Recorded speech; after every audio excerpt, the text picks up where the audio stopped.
پھر میرا شوہر تک بھی میں پہنچ گئی, مجھے مدینہ الرسول بھی نصیب ہوا. 1 سال میں نے صبر کیا تھا, رب نے مجھے مستقل مدینے کا ٹھکانہ عطا فرما دیا. لیکن جو بندہ صبر ہی نہ کر پائے, جو صبر ہی نہ, جو کہ جی بڑی دور سے آیا ہوں, بڑی دیر ہو گئی, بڑا ٹائم ہو گیا, کب جا کے مسئلہ حل ہوگا, وہ جو آپ نے بتایا تھا وہ تعویذ کب اثر کرے گا, وہ دعا کب قبول ہوگی, وہ فلانا معاملہ کب, بھئی یہ ڈیٹ تو آپ کو رب رسول ہی دے سکتے ہیں. بندہ تو کوئی اطلاع ہی دے گا, پیغام ہی دے گا, دعا ہی کرے گا. اگر زندگی میں حوصلہ ہی نہیں ہوگا, اگر آپ کو یہ قرار ہی نہیں آئے گا, ٹھہرنا ہی نہیں آئے گا کسی میدان میں. دیکھیں کچھ ایسی اذیتیں ہوتی ہیں جو اذیت ناک ہوتی ہیں, لیکن اگر غلامی میں آ جائے نا آپ تو وہ اذیت ناک نہیں ہوتی, اس چبھن میں مزہ آنے لگتا ہے. کئی درد بھی مزیدار ہوتے ہیں, کئی درد بھی, کبھی زخم ٹھیک ہونے پہ آ جائے نا تو اسے چھیڑو تو مزہ آتا ہے, اس لیے کہ کچھ درد بھی مزیدار ہوتے ہیں. آتش سے کسی نے کہا تو روتا بڑا ہے, اس نے کہا محبوب کی یاد میں تڑپتا ہوں, ابھی تو ایک دل ہے, میرے تو خواہش تھی کبھی 2 ہوتے نا تو صحیح کر کے تڑپتا. رب نے دل ایک بنایا, کہتا وہ مزہ دیا ہے تڑپ نے کہ میری آرزو ہے یا رب, میرے دونوں پہلوؤں میں دل بے قرار ہوتا. درد میں بھی مزہ ہے, پر شرط یہ ہے کہ لوگ درد میں بھی جینا سیکھیں. ہم نہ آرام میں جینا چاہتے ہیں, پنکھے کے نیچے جینا چاہتے ہیں. کاش کہ ہمیں صحرا میں بھی نیند کا مزہ لینے کا طریقہ آئے, پھر زندگی کے سارے راستے آسان ہیں, پھر اقرا بھی مشکل نہیں. لیکن چونکہ حوصلہ نہیں, صبر نہیں, وہ والا قرار نہیں جو ایک مسلمان سے رب رسول کا مطالبہ ہے. حدیبیہ کے موقع پہ نا نبی پاک صلی اللہ علیہ وسلم نے جو شرطیں کافروں کے ساتھ طے کی تھی نا, حضور نے نور بصیرت سے کی تھی نا, تو انہی شرطوں نے پھر فتح کے باب کھول دیے. ان فتحنا لک فتحا مبینا. ایک شرط یہ تھی کہ اگر کوئی مسلمان مدینے سے مکے آئے گا تو مکے والے واپس نہیں کریں گے, رکھ لیں گے. پھر غور کریں, کوئی مسلمان اگر مدینے سے مکے آئے گا تو مکے والے واپس نہیں کریں گے, اور اگر کوئی بندہ مسلمان اپنے آقا کی مرضی کے بغیر مسلمان ہو جائے اور وہاں سے وہ مدینے آئے گا تو حضور پناہ نہیں دیں گے. تو میرے بھائی, محبوب کی طرف سے آنے والا نہ صرف سوکھ ہی نہیں قبول کرنا چاہیے, دکھ بھی قبول کرنا چاہیے, دکھ بھی قبول کرنا چاہیے. ہمارا یہ مسئلہ ہے کہ ہم نہ میٹھی میٹھی کے قائل ہیں, کڑوی کڑوی کے قائل نہیں. اگر وہ کبھی دکھ دے نا تو محبوب کا دکھ بھی سکھ سمجھ کے قبول کرو. ہاں اس کی طرف سے کانٹا ہے کبھی تو اسے پھول سمجھ کے قبول کرو, وہ چبھے گا نہیں, انشاءاللہ مزہ ہی دے گا. وہ قبول تو کرو نا. تو اب حضرت ابو بصیر رضی اللہ تعالیٰ عنہ ایک صحابی تھے, ایک تو حضرت ابو جندل رضی اللہ تعالیٰ عنہ تھے نا, تو وہ تو حدیبیہ میں آ گئے. حضور مجھے لے جائیں, تو نبی پاک نے فرمایا میں نے وعدہ کر لیا ہے. ان کو بھی حضور نے واپس بھیج دیا. اور یہ بیچارے نا اپنے آقا کی جیل توڑ کے مکے سے بھاگ کے مدینے آئے. یا رسول اللہ مجھے قبول کر لے, میں بھاگ آیا ہوں, وہ بڑا ظلم کرتے ہیں, مارتے ہیں, تکلیف دیتے ہیں. وہ آئے تو ادھر سے نا اس کے مالک نے 1-2 بندے بھی بھیج دیے رکا دے کے کہ یا رسول اللہ آپ کا تو وعدہ تھا کہ آپ بندہ رکھیں گے نہیں. یہ آئے اور رکا بھی آ گیا. اب ذرا منظر کو سمجھیں. ہمارا تو یہ مسئلہ ہے کہ کہتے ہیں کہ میری 99 باتیں مانی ہیں, ایک نہیں مانی, لہذا میرا تعلق ہی کوئی نہیں. لیکن یہاں کیا کیفیت ہے, بندہ رو رہا ہے, تڑپ رہا ہے, حضور میں مار سے بچتا ہوا آیا ہوں, جیل توڑ کے آیا ہوں, مجھے قبول کر لیں. ادھر رکا آ گیا کہ آپ کا وعدہ تھا رکھیں گے نہیں. اب یہ کتنا مشکل مسئلہ ہے. لیکن رسول پاک علیہ الصلاۃ والسلام نے فرمایا ابو بصیر میں نے وعدہ کیا یار تجھے واپس جانا پڑے گا. ہوئے ہوئے ہوئے. لوگ تو کہتے ہیں نا کہ وہ پیر صاحب نے کہا تھا تو میرا کام نہیں ہوا, لہذا میری بیعت ہی گئی, چھٹی ہو گئی. ماحول ہی بڑا عجیب ہے. حضور نے فرمایا واپس جا, لیکن جے کر یار دے نام دا ملے مینا, پھر انہوں چولی پا لئیے مینے نو پنجے سٹیے نا. جے کر یار دے نام دا, سامنے والے نے تانا سمجھ کے دیا تھا پر یار کے نام کا تھا نا. اس نے کہا لا صحیح, سونے کے نام کا ہے نا. تانا ہوا تو کیا ہوا. جے کر یار دے نام دا ملے مینا, انہوں چولی پا لئیے پنجے سٹیے نا. تے جے کر یار دے نام دی ملے سولی, پھر جھوٹا جھوٹ لئیے تے پیچھے ہٹیے نا. جھوٹا جھوٹ لئیے.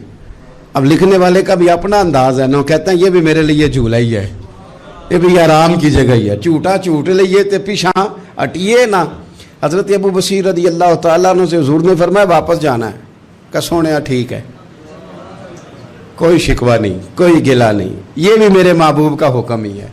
اور کیا بات ہے، میرے نبی وعدوں کے پکے ہیں، کیا بات ہے، حضور نے جو کہا کر کے دکھایا۔ کہتے ہیں میں واپس جا رہا تھا، ایک دو بندے ساتھ تھے، جب مدینے کی حد گزر گئی نا، حضور نے تو کہا تھا نا مدینے میں پناہ نہیں دینی، تو میں نے اس سے کہا یار تلوار بڑی سونی ہے، ذرا دکھانا۔ اس نے دکھائی تو ایک کی میں نے گردن کاٹ دی، دوسرا ویسے ہی بھاگ گیا، اور بھاگ کے حضور کے پاس آیا، جی اس نے تو مار دیا۔ تو سرکار فرمانے لگے میں نے تو وعدہ پورا کیا تھا نا، تم سے نہیں سنبھالا گیا تو معاملہ تمہارا ہے۔ اب حضرت ابو بصیر رضی اللہ تعالیٰ عنہ واپس آئے، عرض کی حضور اب میرے لیے کیا حکم ہے؟ حضور نے فرمایا میاں حکم وہی ہے، مدینے میں ہم نہیں رکھ سکتے، تم مدینے میں صحابہ تھے نا، حضور کی باتوں سے خوشبو لیتے تھے، مدینے میں نہیں رکھ سکتے۔ حضرت ابو بصیر کہتے ہیں میں مدینے کی سرحد سے نکل گیا، اس جگہ چلا گیا جو نہ مکے کی ریاست میں تھا نہ مدینے کی، ایک مقام ایس تھا جہاں میٹھے پانی کے کنویں تھے، وہاں رہنے لگا۔ حضرت ابو جندل کو پتہ چلا کہ ایک نیا ٹھکانہ بن گیا، وہ بھی جیل توڑ کے آ گئے، 70 بندے آ گئے، وہاں سے قافلے گزرتے تھے کافروں کے، یہ بھی مسلمانوں کو تنگ کرتے تھے، اگر مکے سے کوئی قافلہ گزرتا تھا تو ہم نے بھی ان کو پکڑا، کافر کا مال مال غنیمت اسباب بن گیا۔ اور وہ جب قافلہ لے کے آتے تھے تو ڈرے ہوتے تھے، اور ان کو تو ستایا تھا نا، کہتے ہمیں ستایا بڑا تھا، ہم تو انقلابی بن گئے تھے، ہم تو رکھ لیتے نا، بڑی منت کرتے، بڑی جان مشکل سے چھڑاتے، 70 بندے ہو گئے، پھر 300 ہو گئے۔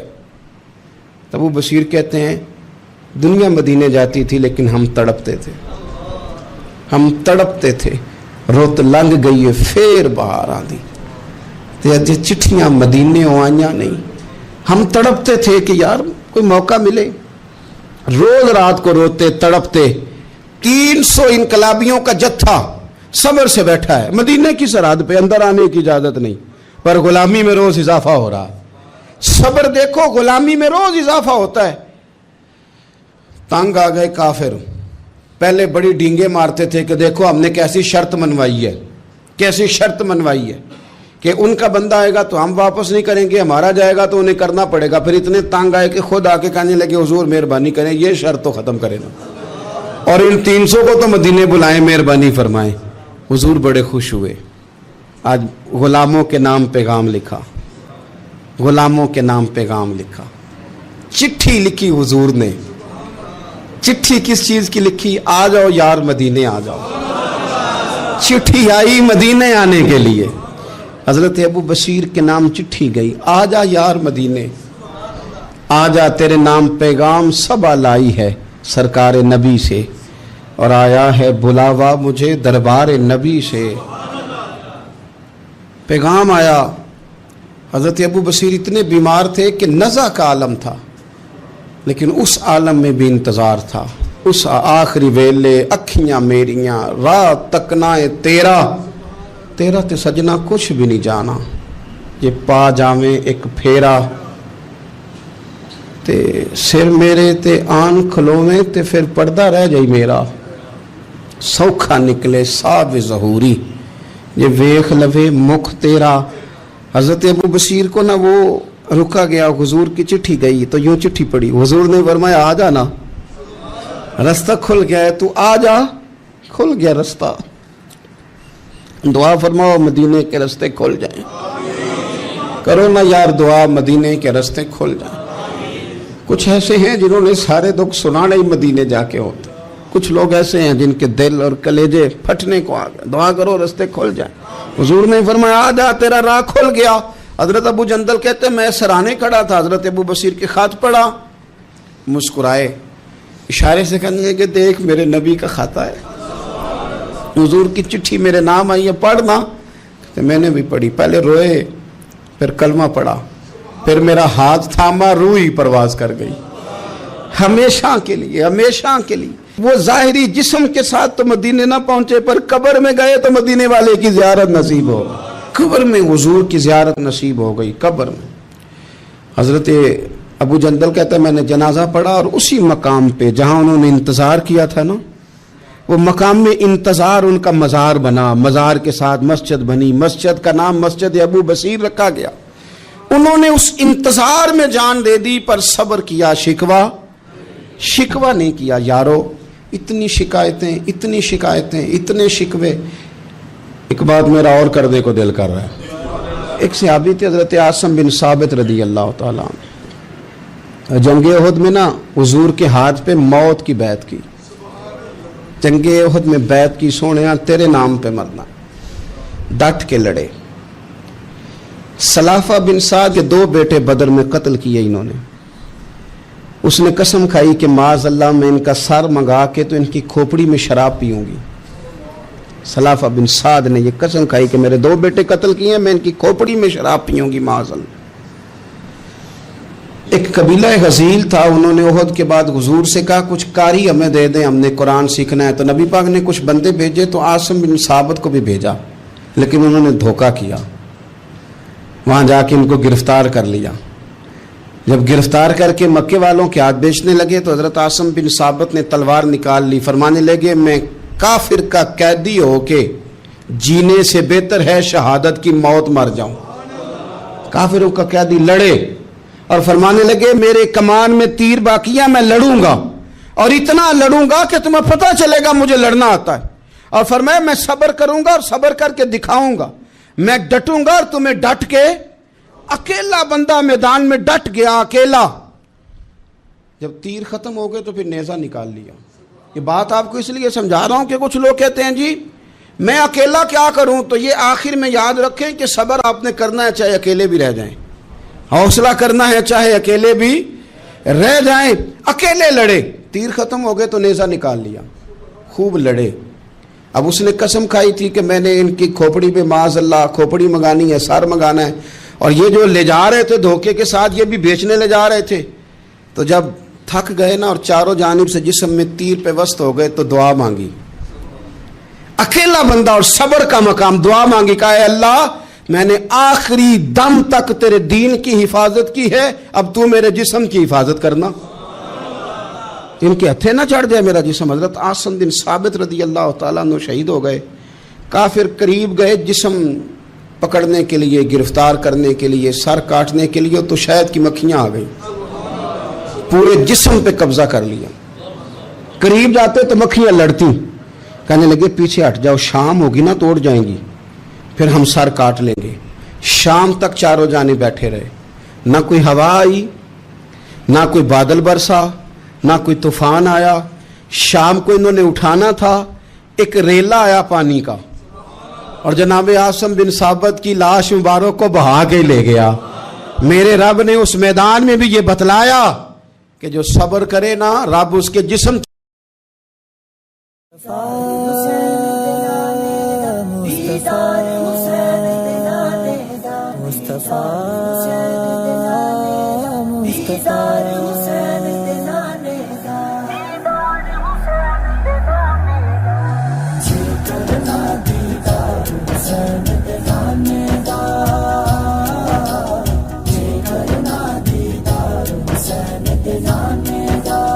ہو جائے عاشق یار حسین دے نانے دا،